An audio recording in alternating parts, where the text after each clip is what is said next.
खुलुमबाय बेयो बड'लेण्ड इंखं टेलिभिजन दिनै 10 जानुवारि 2022 मंगलबार खालि सानसेनि बरादखौ नोंथांमोननि खाथियाव लाबोदों आं सदानन्द दैमारिया।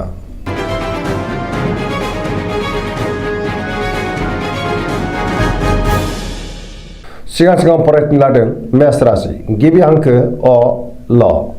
दिनैनि साना जोबोर मोजां, बहाबा दावबायहैनो खाबु मोननो हागौ, मोजाङैनो हान्थिनोबो हागोन, जेरावबो देरहासार जानो हागोन, मावनो लानाय खामानिखौ थि समावनो मावफुंनो हागोन, गोसोखौ दिनै जोबोर गोजोननाय मोनगोन, सिगांनि बबेबा आद्रा खामानिखौबो दिनै मावफुंनो हागोन, देहाया मोजाङै थागोन, बहानिफ्रायबा मोजां खौरां फैनो हागौ, रांखावरियाव दिनै जोबोर मोजां, गोबां धोन आरजिनो हागोन, बेफार फालांगियाव मोजां मुलाम्फा मोनगोन, सोरबा लोगोनिफ्राय हेफाजाब मोननो हागोन, न'खराव दिनै बिसि फिसायनि गेजेराव अननानै फैगोन, बिमा बिफानि बोर मोनगोन, गुबुननि गोसोखौ दिनै गोरलैयैनो बोनो हागोन, गोसोनि बोलोआ बांगोन, समाजाव गोबां मान मोनगोन, बयनिबो अनसायनाय मोननो हागोन, लाइमोनफोरा दिनै जोबोर रमान्टिक जागोन आरो बहानिफ्रायबा मोजां खौरां मोननोबो हागौ, फरायसाफ्रा फरायनायाव गोसो दुंखांगोन आरो मोजां फिथाइ मोनगोन, पजिटिभ एनार्जिनि गोहोम गोग्लैगोन।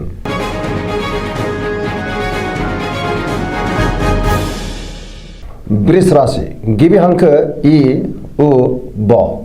दिनैनि साना जोबोर मोजां, गोसोखौ जोबोर गोजोननाय मोनगोन, गोसोनि बोलोआ बांगोन, मावनो लानाय खामानिखौ थि समावनो आरो गोरलैयैनो मावफुंनोबो हागोन, गियाननि आंखाल जानाय नङा, गोसोनि बोलोआ बांगोन, समाजाव बयजोंबो अनसायजागोन आरो अनजागोन, गोबां खामानियाव मुखुब थागोन, रांखावरियाव दिनै जोबोर मोजां, गोबां धोन आरजिनो हागोन, बेफार फालांगियावबो जोबोर मोजां मुलाम्फा मोनगोन, आयाबो बांगोन, न'खराव दिनै बिसि फिसायनि गेजेराव अनलायनाय फैगोन, बिदा फंबायनि गेजेराव मोजां सोमोन्दो थागोन, देहाया मोजाङैनो थागोन, गुबुननि हेफाजाबखौ मोननो हागोन, जायखि खामानि मावा मानो मोनफ्रोमबो खामानिखौनो दिनै गोरलैयैनो मावफुंनो हागोन, सोरबा लोगोनि हेफाजाबखौ मोनगोन, गोसोनि साननायफोरा मोगथाङाव जाफुंगोन, पजिटिभ एनार्जिनि गोहोम गोग्लैगोन।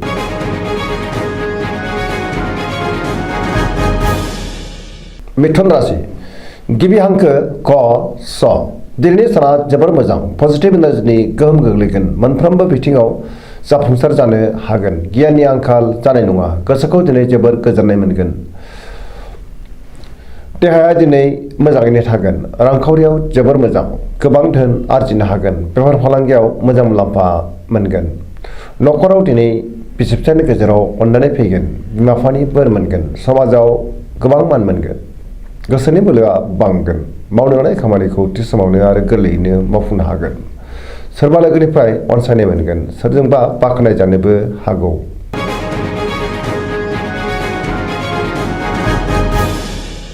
कर्कट राशि गिबि हांखो ड ड ह।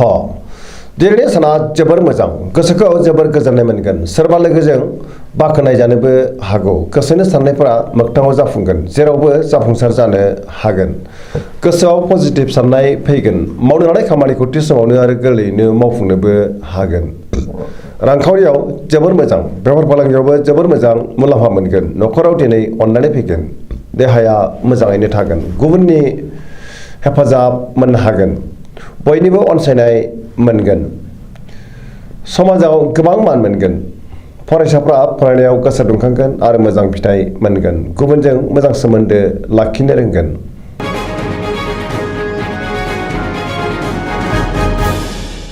सिंह राशि गिबि हांखो म ट।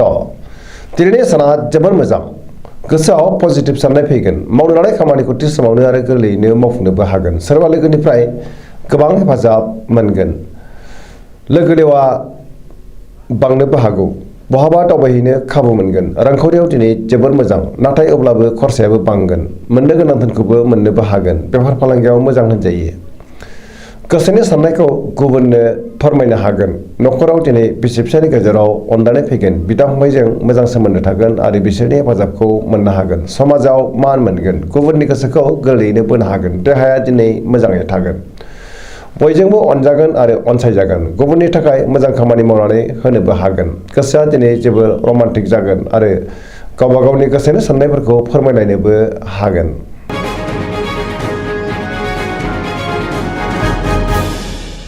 कन्या राशि गिबि हांखो प ट। दिनैनि साना जोबोर मोजां, गोसोआव पजिटिभ साननाय फैगोन, गोथों आरो गोग्गो साननो रोंगोन, गियाननि आंखाल जानाय नङा। रांखावरियाव जोबोर मोजां, गोबां धोन आरजिनो हागोन, बेफार फालांगियावबो जोबोर मोजां होनजायो। आयाबो बांगोन, देहाया दिनै मोजाङै थागोन। गोबां सुबुंजों लोगो मोनज्लायनो हागौ, न'खराव दिनै अननानै फैगोन, गोबां खामानियाव मुखुब थागोन, सोरजोंबा बाख्नाय जानोबो हागौ, गोसोखौ दिनै जोबोर गोजोननाय मोनगोन, पजिटिभ एनार्जिनि गोहोम गोग्लैगोन। लाइमोनफोरनि गोसोआ दिनै जोबोर रमान्टिक जागोन आरो गावबा गावनि गोसोनि साननायफोरखौ फोरमायलायनोबो हागोन। फरायसाफ्रा फरायनायाव गोसो दुंखांगोन आरो मोजां फिथाइ मोनगोन।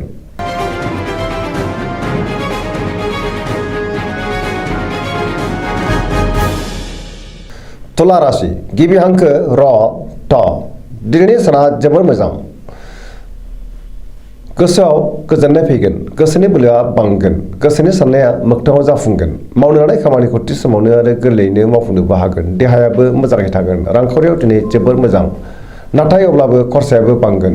गोबां धोन आरजिनोबो हागोन। न'खराव दिनै बिसि फिसायनि गेजेराव अननानै फैगोन, बिदा फंबायजों मोजां सोमोन्दो थागोन, गुबुननि हेफाजाब मोनगोन। बेफार फालांगियावबो मोजां मुलाम्फा मोनगोन।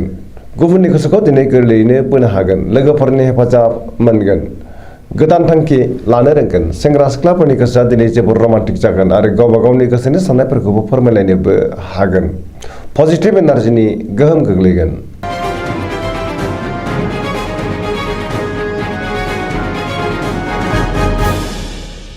वृश्चिक राशि गिबि हांखो न स।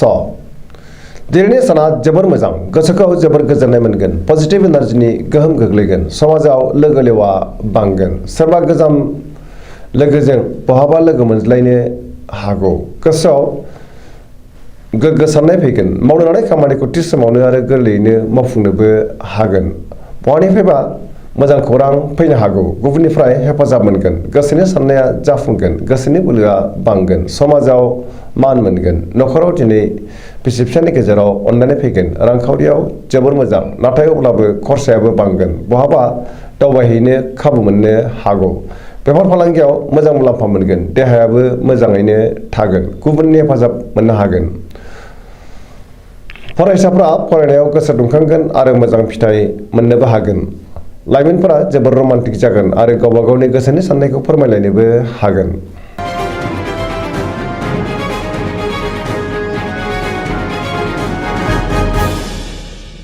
धनु राशि गिबि हांखो ध फ भ। दिनैनि साना जोबोर मोजां, गोसोआव बोलो बांगोन। मावनो लानाय खामानिखौ थि समावनो आरो गोरलैयैनो मावफुंनोबो हागोन। माबा नङा माबा मोनसे मोजां खौरां फैनो हागौ। गोसोनि साननाया मोगथाङाव जाफुंगोन। रांखावरियाव दिनै जोबोर मोजां, मोननो गोनां धोनखौ मोननो हागोन, आरजिनाय धोनखौबो दोनथुमनो हागोन। बेफार फालांगियाव मोजां मुलाम्फा मोनगोन। समाजाव गोबां मान मोनगोन। देहायाबो मोजाङैनो थागोन। न'खराव बिदा फंबायनि गेजेराव मोजां सोमोन्दो थागोन आरो बिसि फिसायजों अननानै फैगोन। बिमा बिफानि बोर मोनगोन। बयनिफ्रायबा मोजां खौरां फैनोबो हागौ। लाइमोनफोरनि गोसोआ दिनै जोबोर रमान्टिक जागोन आरो गावबा गावनि गोसोनि साननायफोरखौ फोरमायलायनोबो हागोन। फरायसाफ्रा फरायनायाव गोसो दुंखांगोन आरो मोजां फिथाइ मोनगोन। सरासनस्रायै दिनै साना जोबोर मोजां आरो मोजाङैनो बारग'लांगोन।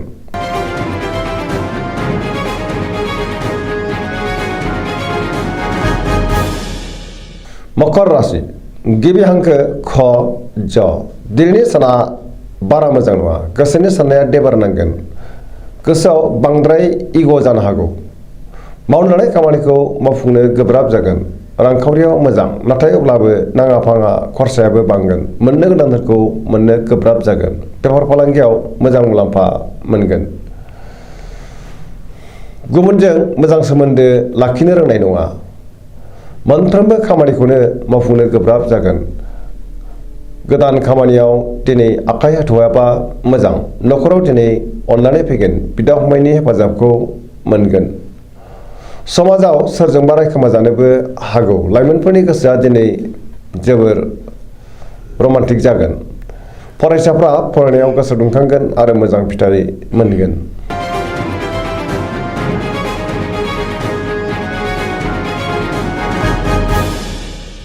कुम्भ राशि गिबि हांखो ग स स। दिनैनि साना जोबोर मोजां, जेरावबो देरहासार जानो हागोन। गोसोखौ दिनै जोबोर गोजोननाय मोनगोन। मावनो लानाय खामानिखौ थि समावनो आरो गोरलैयैनो मावफुंनो हागोन। बहानिफ्रायबा मोजां खौरां फैनो हागौ। समाजावबो गोबां मान मोनगोन। गोबां मुंदांखा सुबुंजों लोगो मोनज्लायनो हागौ। रांखावरियाव दिनै जोबोर मोजां। बहानिफ्रायबा गोबां धोन आरजिनो हागोन। देहाया दिनै मोजाङैनो थागोन। न'खराव बिसि-फिसायनि गेजेराव अनलायनाय फैगोन। गुबुननि हेफाजाब मोनगोन। बिमा-बिफानि बोर मोनगोन। बहाबा दावबायहैनो खाबु मोननो हागौ। पजिटिभ एनार्जिनि गोहोम गोग्लैगोन। सरासनस्रायै दिनै साना जोबोर मोजां आरो मोजाङैनो बारग'लांगोन।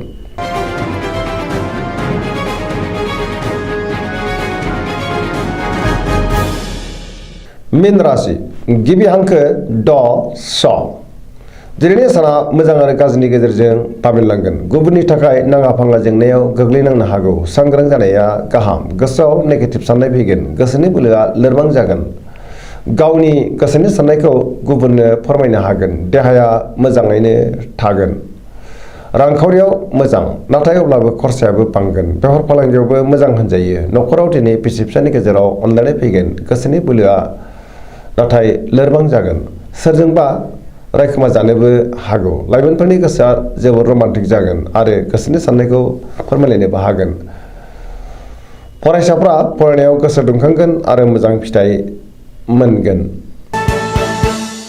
दिनैनि राशि फरायथिनाया एसेनोसै। जोबनायाव बेखौनो खावलायो जाहाथे नोंथांमोना सानफ्रामबो जोंनि बे बड'लेण्ड इंखं टेलिभिजनखौ नायबाय थायो आरो साबस्क्राइब खालामो, लोगोसे लाइक खालामो आरो शेयार खालामो।